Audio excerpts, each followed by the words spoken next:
ہندوستان کے گرینڈ مفتی شیخ ابو بکر احمد قبلہ کے بارے میں بیان کرتے ہیں۔ شیخ ابو بکر احمد قبلہ کیرلا والے ہیں اور کیرلا میں وہ کانداپورم اے پی ابو بکر مسلیار کے نام سے مشہور ہے۔ وہ ہندوستان کے مفتی اعظم اور آل انڈیا سنی جمعیت العلماء کے سیکرٹری بھی ہیں۔ عربی میں شیخ ابو بکر احمد قبلہ کے نام سے مشہور ہے۔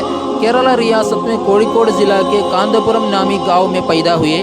شیخ ابو بکر احمد قبلہ جامعہ مرکز ثقافت سنیہ کے فاؤنڈر بھی ہے، جو 1978 میں قائم کیا گیا تھا۔